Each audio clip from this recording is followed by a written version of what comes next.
बिस्मिल्लाहिर्रहमानिर्रहीम। अस्सलामुअलैकुम and welcome dear viewers. Kitchen gardening के हवाले से हमारा आज का टॉपिक मटर हैं, जिनको ग्रीन पीस भी कहते हैं।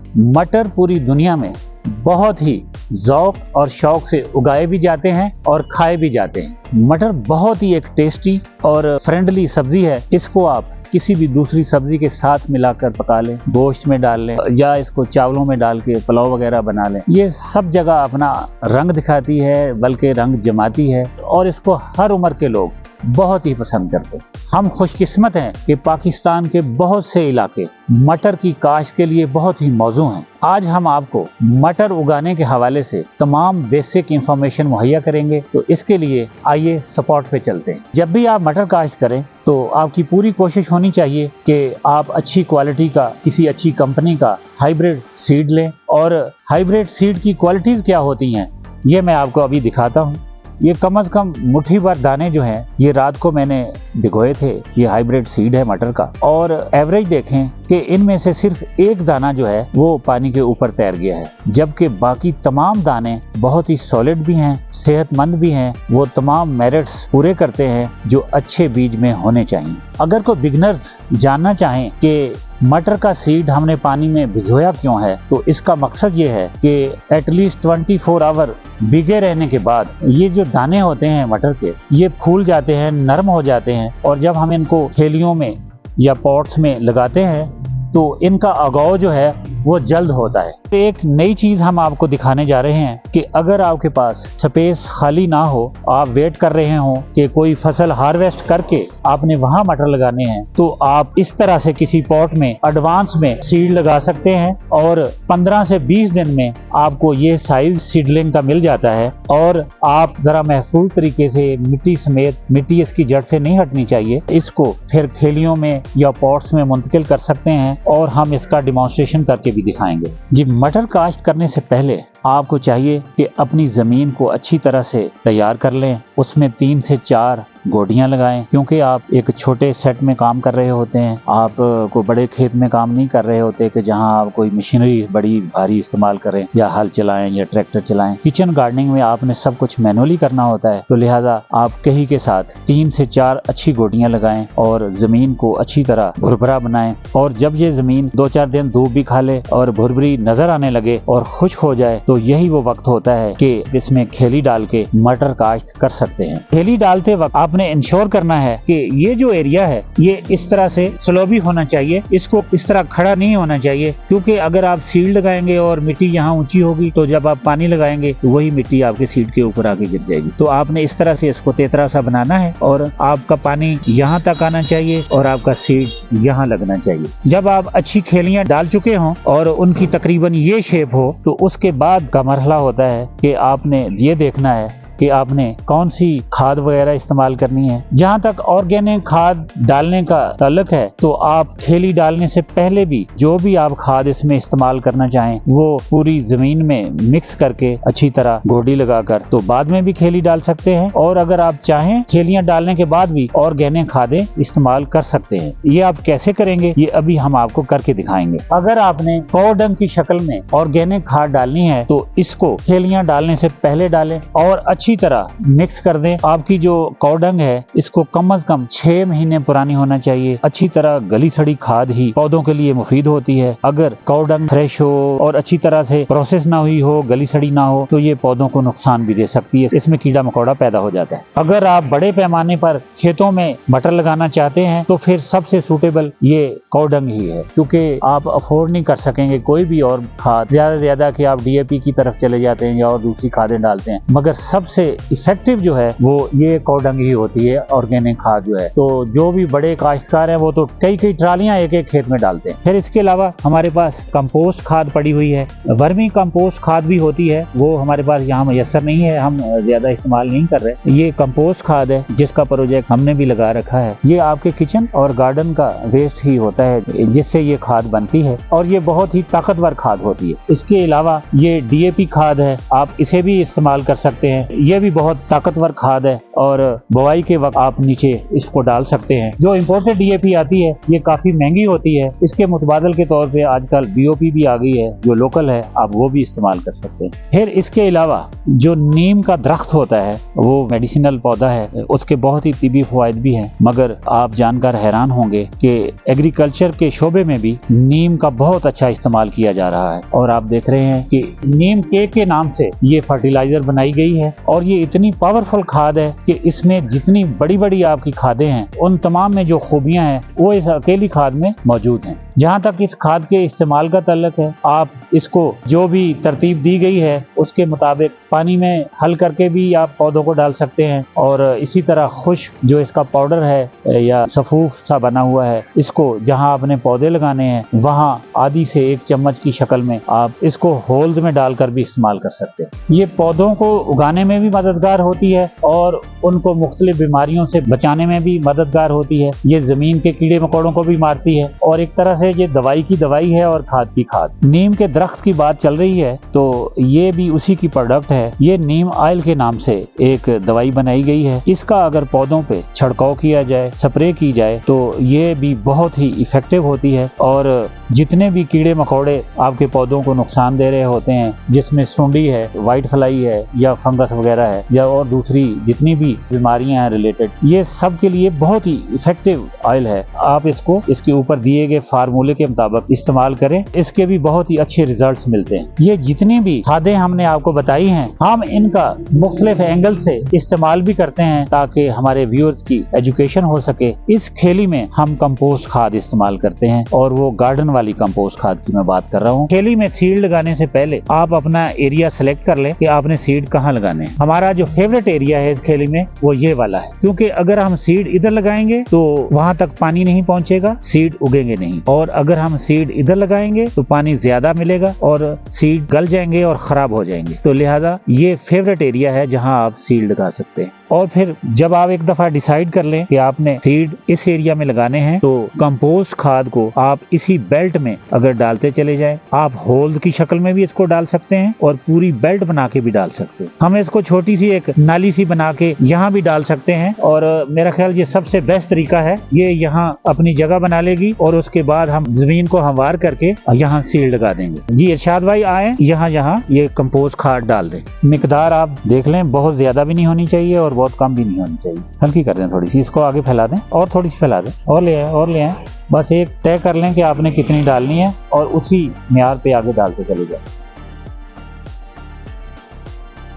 इसी तरह आगे एक नाली सी बना लें उसी लेवल पे और वहां भी कंपोस्ट खाद डाल दें। इस तरह से कंपोस्ट खाद डालने का फायदा ये होगा कि खाद बिल्कुल एग्जैक्टली उसी जगह हम डाल रहे हैं जहां आपके सीड को चाहिए। इस तरह से खाद का बेहतरीन इस्तेमाल होता है और वो ज़ाया नहीं होती। अगर आप खाद दाएं बाएं डालेंगे तो ज़ाहिर है सीड जहां लगा है, सीड को तो वहां खुराक चाहिए। इस तरह से कंपोस्ट खाद डालने के बाद हमने जो छोटी सी ये एक लाइन बनाई थी, इसको हम इस तरह बंद कर देंगे और उसके बाद हम ये देखेंगे कि हमने कितने सीड लगाने हैं, उनका फासला क्या होना चाहिए। मटर के लिए 4 इंच जो फासला है, अगर आप प्लेन किसी प्लॉट में लगा रहे हैं या पॉट में लगा रहे हैं तो 4 इंच हर तरफ को अगर आप रखें तो ये फासला इसके लिए काफी होता है। तो लिहाजा आपने यहाँ सीड लगाना है। हर होल में 2 से 3 सीड लगाएंगे तो वो सेफ होगा। वैसे तो ये सीड हाइब्रिड है, इंशाल्लाह सारे ही उगेंगे, मगर हिफ्ज़े मुतक़द्दम के तौर पर एक आध सीड ज्यादा ही लग जाए तो अच्छा ही होता है। अगर आपका पौधा एक गुच्छे की शक्ल में उगता है, उसकी भी ग्रोथ अच्छी होती है। सारे सीड मिलजुल के एक यूनिट सा बना लेते हैं और अच्छे तरीके से ग्रो करते हैं। अब आपने इस उंगली और इस अंगूठे की मदद से आपने 3 दाने लेने हैं और 1.5 इंच अंदर जमीन के उनको लगाना है। अगर आप इससे ज्यादा गहरे लगाएंगे तो ये टेक्निकली सही नहीं होगा और अगर इससे ऊपर लगाएंगे वो भी टेक्निकली सही नहीं होगा। 1.5 इंच पे 3-3 दाने लगा दें, क्योंकि होल बनाया हुआ है इसलिए ज्यादा उंगली दबाने की भी जरूरत नहीं है। बस ऊपर आप मिट्टी कर दें इसकी और हम इसको थोड़ा सा ऐसे करते जाएंगे और ये बेहतरीन उगेंगे इंशाल्लाह।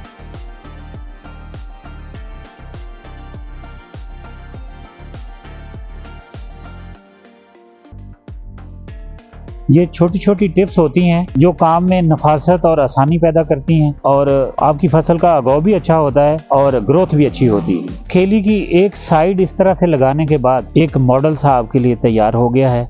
आप इसको फॉलो करके बेहतरीन मटर उगा सकते हैं। अब हम अपने घर की फ्रंट की तरफ हैं जहां हमने रवां फली लगाई थी। अब वो स्पेस खाली हो चुकी है और उसी को हमने बड़ी जबरदस्त गोडी शोडी लगा के उसमें कौडंग डाल के एक खेली डाल दी है और इस खेली में अब हम ये वाली सीडलिंग हाइब्रिड मटर की इसको हम मुंतकिल करेंगे। ये एक अलग आर्ट है, थोड़ा मुश्किल है क्योंकि अगर इसमें जरा भी मिस हैंडलिंग हो जाए तो आपके पौधे जाया हो सकते हैं। ये जो पॉट है हमारे पास जिसमें हमने मटर की सीडलिंग उगाई है ये तकरीबन 25 पौधे हैं और इस खेली में हमने इनको बराबर तकसीम कर देना है और मैंने ये निशान भी लगा दिए हैं। इत्तेफाक है, बल्कि मैं इसको कहूँगा ये हुस्ने इत्तेफाक है कि जिस फासले से मैंने सारे निशान लगाए हैं वो बिल्कुल एग्जैक्टली 25 निशान लगे हैं और बिल्कुल सही सही जगह तकसीम हो गई। अब अगले मरहले में हम इन्हीं निशानों पे थोड़ा सा एक होल बनाएंगे। जिस तरह बगात लगाते वक्त पौधे लगाने के लिए एक होल बनाया जाता है, इस तरह एक होल बनाते जाएं ताकि इसमें जब हम मिट्टी समेत पौधा यहाँ से निकाल के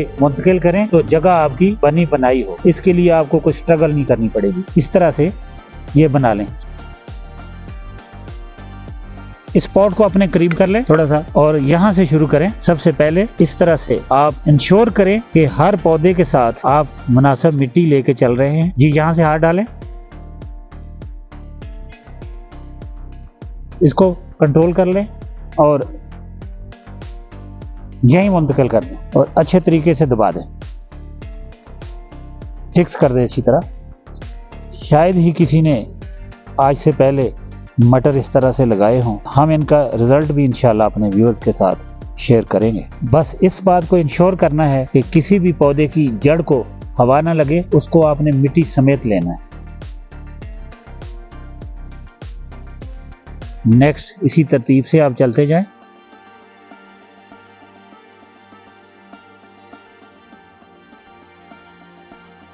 जी नेक्स्ट मरहले में हम आपको ये बताएंगे कि अगर आपने पॉट्स में मटर लगाने हैं तो उसका तरीकाकार क्या होगा। सबसे पहले तो आपको जरखेज मिट्टी लेनी पड़ेगी जो अगर मैरा मिट्टी हो तो बहुत ही मुफीद होगी। और मैरा मिट्टी के हवाले से मैं कई दफ़ा आपको बता चुका हूँ कि उसका मतलब ये होता है कि उसमें तकरीबन 50% चिकनी मिट्टी होती है और 50% रेतीली या रेत वाली मिट्टी होती है। फिर आपने ये देखना है कि आपने उस सॉइल में खाद कौन सी डालनी है। हम इसमें कंपोस्ट खाद इस्तेमाल कर रहे हैं ताकि सारी खादों का इस्तेमाल आप देख भी सकें और सीख भी सकें। अब आप इसको कहीं के साथ दूसरी डेरी लगा लें और अच्छी तरह मिक्स कर दें।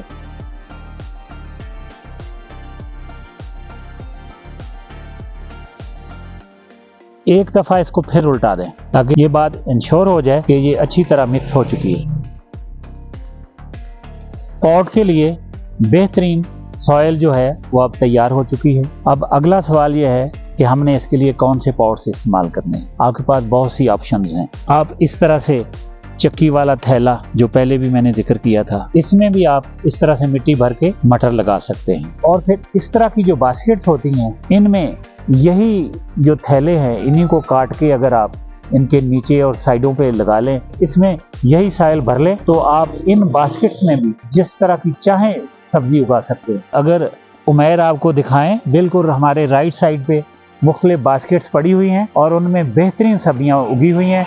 उनकी बेहतरीन सेहत है। उसमें फूल गोभी है, पालक है और पत्तों के लिए कुछ प्याज उगाया गया है। तो लिहाजा आप इस तरह की बास्केट्स भी इस्तेमाल कर सकते हैं। फिर आप कुछ जो पॉट्स मिलते हैं, चाहे वो प्लास्टिक के हैं या मिट्टी के हैं, वो भी इसके लिए इस्तेमाल कर सकते हैं। मगर मेरे पास आज आपको इस हवाले से बताने के लिए एक कमाल की चीज़ है जो आप मुझसे मसलसल पूछ रहे थे। मैं थोड़ा सा इस इंफॉर्मेशन को अभी रोक रहा था, मगर अब भी मैं ज़्यादा इंफॉर्मेशन नहीं दूंगा क्योंकि मैंने इसको इंडिपेंडेंटली एक पूरे पैकेज के साथ आपको देना है। तो अभी मैं पार्शियली बताता हूँ। वो बहुत ही प्यारी जो सरप्राइज है वो ये है कि अब आपके लिए इस तरह के पॉट्स भी आ गए हैं। ये बहुत ही ज़बरदस्त मटेरियल है। इसके बारे में हम अलग से डिस्कस करेंगे। और ये ना गलता है, ना टूटता है और ना ही इसको कोई धूप नुकसान पहुँचाती है। और ये सब्जियाँ उगाने के लिए बहुत ही प्यारा पॉट है। और जितनी मैंने इसके बारे में स्टडी की है, अब इसी का ही फ्यूचर है और हम इंशाल्लाह पूरी कोशिश करेंगे कि इस पे मजीद रिसर्च करके आपको इस फ्यूचर के साथ जोड़ें।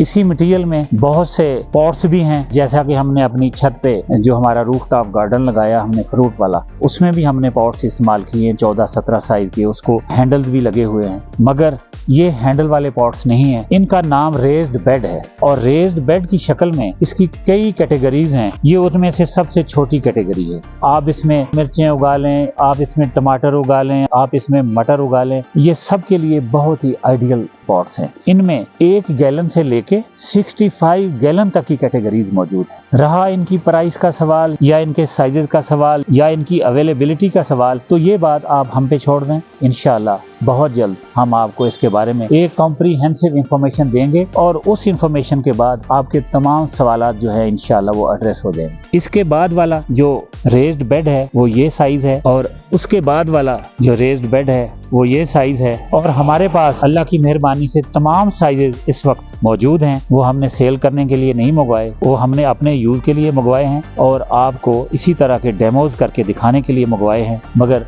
उसका वक्त आने दें, इंशाल्लाह हम आपको करके दिखाएंगे। रेज्ड बेड इस्तेमाल करते वक्त आप इस बात को यकीनी बनाएं कि आपने इसको वहीं भरना है जहां आपने इसकी प्लेसिंग करनी है, क्योंकि इसको हैंडल्स नहीं लगे हुए तो फिर इसको आगे पीछे मुंतकिल करना जो है वो मुश्किल होगा। मगर क्योंकि इसका साइज कम है, इसमें कम सॉइल डलेगी, कम मीडिया डलेगा, तो हम इसको इस तरह से हैंडल करते हैं कि इस बोरे के ऊपर रख लेते हैं और यहीं भरेंगे, आपको डिमॉन्स्ट्रेशन दे देंगे और इसी बोरे में हम इसको दोनों तरफ से पकड़ के हम जहां इसकी प्लेसिंग करना चाहते हैं हम कर देंगे। बिस्मिल्लाहिर्रहमानिर्रहीम।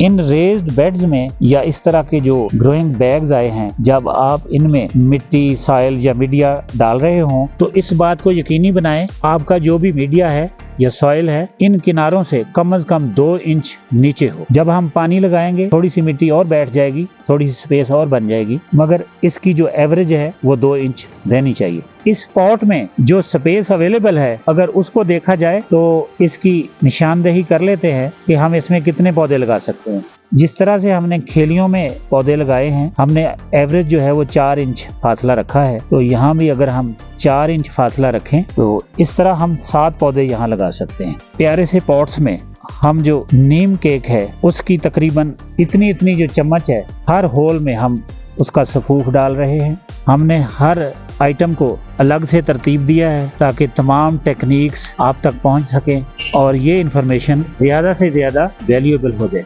3 दाने लगा देंगे इसमें। 1.5 इंच गहराई पे आपके दाने लगने चाहिए। जैसा कि आपने पहले भी बताया है, स्टैंडर्ड यही है कि आप अपनी सॉइल में 1.5 इंच नीचे सीड को दबाएं और उसके ऊपर मिट्टी डाल दें। जहाँ तक पाकिस्तान में मटर लगाने के वक्त का ताल्लुक है, इसके लिए जो आइडियल मौसम है वो अक्टूबर से नवंबर तक का है, क्योंकि इन 2 महीनों में जो दर्जा हरारत होता है वो मटर की फसल के लिए आइडियल होता है। इस तरह के पॉट्स या जो रेज्ड बेड्स होते हैं इनको हमेशा आपने इस तरह शावर के साथ पानी देना है और स्लो स्पीड के साथ बहुत ही प्यार से एहतियात से पानी देना है ताकि जो आपने सीड लगाया है उसको कोई नुकसान ना पहुंचे। अगर आप प्रेशर से पानी लगाएंगे तो आपका सीड जो है वो खराब हो सकता है। क्योंकि ये पहला पानी है तो हम थोड़ा सा पॉज देके इसको मजीद पानी दे देंगे। इन पॉट्स में जब आप पहली दफा पानी लगाते हैं इनका स्ट्रक्चर ऐसा है कि थोड़ा बहुत पानी बाहर जो है वो रिश्ता है, मगर उससे परेशान होने की जरूरत नहीं है। जैसे जैसे आप इसको इस्तेमाल करते जाएंगे इस बैग की जो रगें हैं वो मिट्टी से भर जाएंगी। फिर इसके ये जो कोने हैं इनमें इजाफी मिट्टी डाल के इनको थोड़ा थोड़ा भरा भी जा सकता है। इसका सेंटर जो है थोड़ा सा अगर डाउन हो तो फिर पानी बाहर भी नहीं जाता। ये जो सीडलिंग्स हमने यहाँ लगाई थी वो प्रोसेस भी मुकम्मल हो गया और अब उसको पानी लगाया जा रहा है। और पानी लगाते वक्त आपने इस बात को इंश्योर करना है कि आपके पानी का जो फ्लो है, पाइप जो है वो बिल्कुल सेंटर में रहे और आपने पाइप को अच्छे तरीके से थाम के रखना है। अगर आप पाइप को ज़रा भी ढीला छोड़ेंगे या उसका कंट्रोल लूज होगा तो यही पानी का जो फ्लो है आपकी जो सीडलिंग्स हैं उनको जाके हिट कर सकता है और आपकी सारी मेहनत जाया हो सकती है। और पानी आपने इतना लगाना है कि जब इन पौधों की जड़ों से कम 1 से 1.5 इंच पानी नीचे हो तो आप अपना पाइप जो है उसको बंद कर दें, क्योंकि बाकी जो नमी होती है वो पौधों की जड़ों तक पहुंच जाती है। ज्यादा पानी कभी भी मटर के लिए अच्छा नहीं होता। अक्सर लोग जो है वो ज्यादा पानी लगा के अपने पौधों को खराब करते हैं। मटर की जो फसल है ये 60 से 70 दिन में तैयार हो जाती है और इसकी जो पहली तुड़ाई होती है या हार्वेस्ट होती है आप 65 या 70 डेज पे जाके ले सकते हैं। और जब आप इसकी पहली हार्वेस्ट करें तो इस बात का ख्याल रखें कि आपने जो तैयार मटर हैं जो दानों से भरे हुए हैं उन्हीं को तोड़ना है, और वो वाले मटर जो अभी बन रहे हों जिनमें अभी दाना नहीं आया उनको आपने छोड़ते जाना है। आप उनको नेक्स्ट जो तुड़ाई होगी या नेक्स्ट हार्वेस्ट होगी उसमें जाके तोड़ सकते हैं। और पहली हार्वेस्टिंग के बाद इसको मुनासिब खादें वगैरह एक दफा से फिर डाल दें ताकि जो नेक्स्ट आपकी हार्वेस्टिंग आने वाली है वो आएगी ऑलमोस्ट जाके 90 डेज पे, और इस तरह से 25 से 30 दिन बाद आप सेकंड तुड़ाई कर सकते हैं। और अगर उस वक्त तक आपकी फसल सेहतमंद है, अच्छी है, तो सेकंड हार्वेस्ट या सेकंड तुड़ाई लेने के बाद आप इसकी मजीद सेवा करें, इसको जो भी खादें वगैरह जरूरी हैं वो डालें, और फिर नेक्स्ट जो 25 से 30 दिन होते हैं वहां जाके यूं समझें कि कोई 120 दिन जो बनते हैं वहां जाके आप इसकी थर्ड हार्वेस्ट या थर्ड तुड़ाई भी ले सकते हैं। अगर आप मटर जो है वो पॉट्स में उगाना चाहते हैं तो कोशिश करें कि हर पॉट में 6 से 7 जो भी पौधे लगाएं या 10 पौधे लगाएं, वो पॉट्स की ज़ाहिर है उसकी जो हुज्म है उस पे मुनहसर है। तो अगर आप कोई 15-15 दिन के फासले पे ये वाला अमल दोहराएं तो आप मुख्तलिफ स्टेजेस वाली जो मटर की फसलें हैं उनसे बेहतरीन हार्वेस्टिंग ले सकते हैं, और इस तरह आपकी फैमिली की 2 से 3 माह तक की जो मटर की ज़रूरत है आप अपने घर से ही मीट कर सकते हैं। और इसके अलावा जो बहुत ही एक और अहम चीज़ है वो ये है कि आपकी जो खेलियां हैं वो तो जो भी आपके पास स्पेस होगी ज़ाहिर है आपने वहीं फसलें लगानी है, मगर जहां तक पॉट्स का ताल्लुक है तो आपने इस बात का खास ख्याल रखना है कि आप उनकी प्लेसिंग वहां करें जहां दिन में 6 से 7 घंटे अच्छी धूप आए। ये जो फिलॉसफी मैं आपको बता रहा हूँ, हमारे ये जो आलू की फसल लगी हुई है यहाँ से भी इसका सबूत मिलता है। हमारे उस तरफ जो आलू लगे हुए हैं वहाँ कदरे कम धूप जाती है, उनके पौधे थोड़े से इनसे अभी छोटे हैं, जबकि इन पौधों की ग्रोथ बहुत ही कमाल की है। हम अगले व्लॉग में ये आपको बताएंगे कि आलू की फसल जब इस स्टेज पे आ जाती है तो उसको आगे कैसे लेके चलना है। ये बताने का मकसद ये था कि धूप अपना इम्पैक्ट छोड़ती है, धूप के बगैर ना कायनात है, ना पौधे हैं, ना हयात है। जी हमने अपने घर के फ्रंट पे मटर की सीडलिंग्स लगाई हैं, इनको हमने पानी लगा दिया है, वो अभी ये जमीन ऑब्जॉर्व कर चुकी है। अब ये मरहला है कि हम इनको जो नीम केक हमारे पास अवेलेबल है पाउडर की शक्ल में वो अप्लाई करें। और इसको अप्लाई करने का तरीका ये है कि आप 1 गैलन पानी में 2 से 4 जो चम्मच हैं वो इस पाउडर के डालें। जैसा कि मैं तो पहले ही डाल चुका हूँ मगर इसको दिखाना ही मकसद है, मैंने ऑलरेडी डाल दिए हैं। और इनको आपने 3 से 4 घंटे भिगोए भी रखना है और वक्फे वक्फे से हिलाते भी रहना है ताकि ये अच्छी तरह महलूल बन जाए। और इस महलूल को आप डायरेक्ट इसी डब्बे के साथ भी इन पौधों की जड़ों में इस तरह डाल सकते हैं। अगर आप इसको इस शावर में अगर डाल लें तो और भी अच्छा होगा, क्योंकि रास्ते में हमारे आलू के थैले हैं, जरा लंबा हाथ करके इनको पानी डालना जरा आसान रहेगा। जी इसको हिला के इस शावर में ये फिल्टर में डाल लें।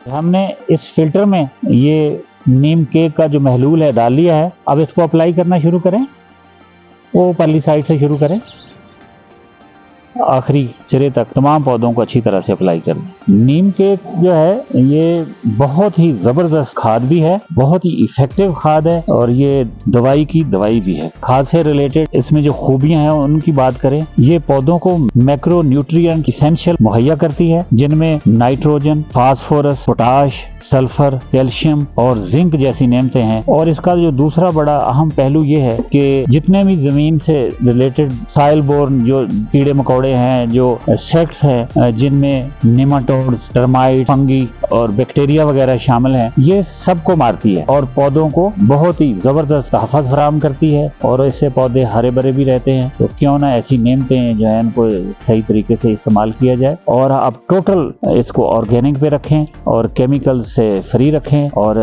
ज़बरदस्त फसल अपने लिए उगाएं। मटर इतनी अच्छी फसल है और इतनी ज़्यादा हमारे यहाँ खाई जाती है कि इस्लामाबाद जैसे शहर में अभी रिसेंटली 400 से 500 रुपए किलो मटर बिक रहे थे। मगर है कि जिन बच्चों ने या बड़ों ने खाने होते हैं, कोई पुलाव वगैरह बना के या सालन वगैरह में पसंद करते हैं, वो इतने महंगे मटर लेते हैं अपना शौक पूरा करने के लिए। तो आप मटर उगाते वक्त इनकी जितनी भी सेफ्टी, सिक्योरिटी या इनकी न्यूट्रिएंट्स हैं उनके हवाले से पूरी तवज्जो दें। और फिर जब आपके जो पौधे हैं ये 7 से 8 इंच तक बड़े हो जाएं तो फिर आपने एक और ज़रूरी काम ये करना होता है कि आप इनको बम्बूज के साथ ऊपर सपोर्ट दें, साथ सेबा वगैरह बांधें और इनको ऊपर तक बेल की शक्ल में ले जाएं। इस तरह से आप अगर स्ट्रक्चर बना के इनको आप सपोर्ट देंगे तो आपका फल जो है वो ज़्यादा भी लगेगा, हेल्दी भी होगा और आपके पौधे मुख्तलिफ बीमारियों से भी महफूज रहेंगे। अगर आपके पौधे जो हैं या फल है वो ज़मीन को टच करेगा तो ज़ाहिर है वो पौधे और वो फल वहाँ गले सड़ेगा और फंगस वगैरह उसको लगेगा और बीमारियां भी उसको हिट करेंगी। तो इसलिए ये स्ट्रक्चर बहुत ही इफेक्टिव साबित होता है। इस तरह का स्ट्रक्चर आप ज़रूर रखें जी। इसी के साथ हमने मटर लगाने का जो प्रोसेस शुरू किया था वो मुकम्मल हुआ चाहता है। हम उम्मीद करते हैं कि जितनी टेक्निक्स हमने आपको बताई हैं, जो भी टिप्स हमने आपको बताई हैं, वो आपके लिए बहुत ही इंफॉर्मेटिव होंगी, फ़ायदा मंद होंगी और आप उनका बेहतरीन इस्तेमाल करते हुए अपने घरों में जो भी अवेलेबल स्पेसेस हैं वहाँ मटर की बेहतरीन फसल उगा सकेंगे और एंजॉय भी कर सकेंगे। इसी के साथ हम आपसे इजाज़त चाहेंगे। अल्लाह निगहबान।